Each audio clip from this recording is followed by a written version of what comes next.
আসসালামু আলাইকুম। সবাই কেমন আছেন?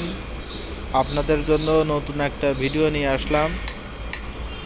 এই ভিডিওতে আপনাদেরকে দেখাবো কিভাবে একটা এলইডি সমস্যা হলে সে অনুযায়ী ঠিক করতে হয়, সমাধান করতে হয়। আপনারা অনেক সময় দেখবেন একটা এলইডি বিভিন্ন রকম সমস্যা হয়। তার ভিতরে একটা সমস্যা হলো যখন এলইডি সুইচ দেবেন, লাইট অন করবেন, দেখবেন লাইটটা মাঝে মাঝে জ্বলে, আবার নিভে যায়, আবার আঘাত করলে জ্বলে, আবার এমনিতেই জ্বলে ওঠে সুইচ দেওয়া থাকলে। সেক্ষেত্রে এলইডিটা নেবেন, খুলে নিয়ে আপনারা এলইডির উপরে যে প্লাস্টিক কভারটা আছে এই কভারটা আপনারা খুলে দেখবেন ভিতরে এলইডিগুলো সবগুলো ঠিক আছে কিনা। যদি ঠিক থাকে তাহলে তো এলইডিগুলো ভালো আছে, আর যদি না ঠিক থাকে তাহলে তো এলইডি নষ্ট হয়ে গেছে।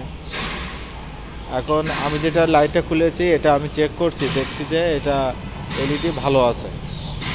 সেক্ষেত্রে আপনারা ফিরে আবার পুনরায় লাইন লাগাই দেখবেন, মিটার দিয়ে চেক দেবেন। মিটার দিয়ে চেক দেওয়ার পরে দেখতে পারবেন যে যদি 90 থেকে 120 ভোল্ট হয় তাহলে দেখবেন যে লাইন ঠিক আছে। যদি তা না আসে তাহলে আপনারা তো দেখতেই পাচ্ছেন, আমি এটা চেক দিয়েছি, এটাতে ভোল্টেজ উঠছে 15 থেকে 13 ভোল্ট এরকম, আবার নিচে চলে আসতেছে ভোল্টেজ। আর এটা চেক দেওয়ার আগে দর্শকবৃন্দ, আপনারা মিটারটা ডিসি ভোল্টে সিলেক্ট করে নেবেন, মিনিমাম 200 ভোল্ট, ডিসি 200 ভোল্টে সিলেক্ট করে নেবেন। নেওয়ার পরে আপনারা ভালোভাবে চেক দিবেন যে এখানে লাইন আসতেছে কিনা। লাইন যদি না আসে সেক্ষেত্রে আপনারা যেটা করবেন, আপনারা পিছনে যে স্টিলের যে কভারটা লাগানো থাকে আপনারা এই কভারটা খুলবেন। আমি আপনাদেরকে দেখাচ্ছি কিভাবে খুলতে হয়।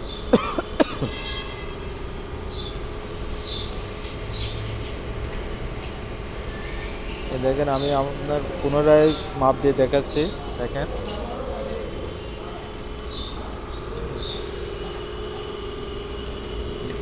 আপনারা তো দেখতেই পেলেন যে এখানে ভোল্টেজ আসতেছে না।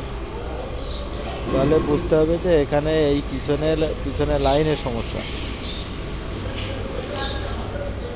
এটা খোলার জন্য আপনারা খাতা অথবা বই সেলাই করার জন্য যে ভোমর থাকে, ভোমর বলে, বা এগুলো যার যে এলাকা সে অনুযায়ী অথবা বিভিন্ন রকম নামে চেনেন, এটা দিয়ে আপনারা পিছনে এটা খোলার চেষ্টা করবেন। এটা অথবা যে কোনো মাথা চেকন আছে এমন কোনো জিনিস দিয়ে এটা খোলার চেষ্টা করবেন। খোলার পরে আপনারা এখানে একটা তার আছে, আপনার এই যে প্লাস্টিক কভার এবং পিছনের যে ক্যাপটা লাগানো, এই ক্যাপটির মাঝে এটা আছে। এই লাইনটা লুজ হওয়ার কারণে অথবা এখান থেকে সরে যাওয়ার কারণে এই লাইটে এইরকম ডিস্টার্ব দিছে, এরকম সমস্যা হচ্ছে।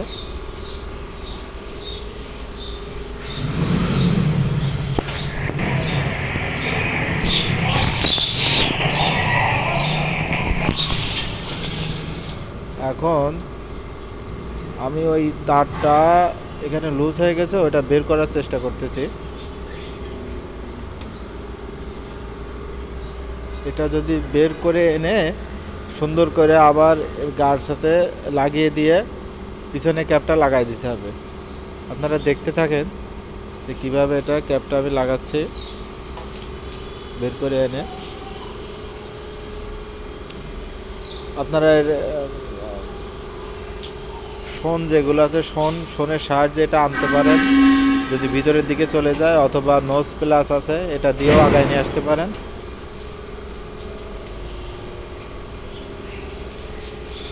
আর আমি যে ভিডিও করতেছি এই ভিডিওটা আসলে আগে আমি এভাবে কখনো ভিডিও করিনি, তবে এখন থেকে ভাবছি যে ভিডিও দিব আপনাদের জন্য। এখন ভিডিওতে যদি কোনো মন্তব্য করার থাকে তাহলে আপনারা কমেন্ট বক্সে কমেন্ট করতে পারেন।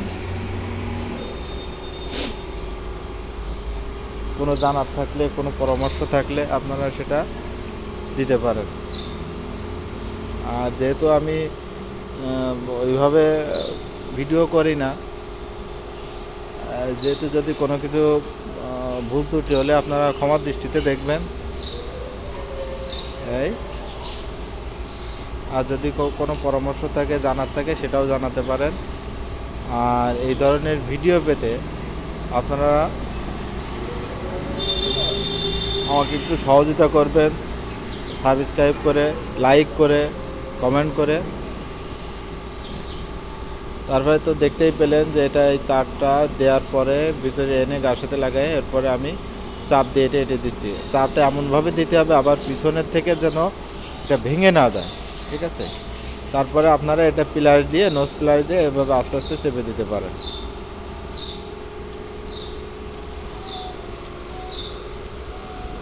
আস্তে আস্তে চেপে দেওয়ার পরে আপনারা ফিরে আবার লাইন লাগাই দেখবেন। লাইনে দেওয়ার পরে এটাতে আবার একটু আঘাত দিবেন, আঘাত দিয়ে দিয়ে দেখবেন যে এটা আবার বন্ধ হয়ে যায় কিনা। দেখতেই পাচ্ছেন আমি এটা আবার আঘাত দিয়ে দেখতেছি, লাইনে দেওয়ার পরে এটা ঠিক হয়ে গেছে, আলহামদুলিল্লাহ। আপনারা যদি এভাবে আপনাদের কাছে যদি আপনারা এভাবে ট্রাই করতে পারেন, তবে অবশ্যই সতর্ক থাকবেন, যেহেতু এটা লাইন 250 ভোল্টের 250 ভোল্টের লাইন, যাতে অ্যাক্সিডেন্ট না হয় সেদিকেও খেয়াল রাখবেন।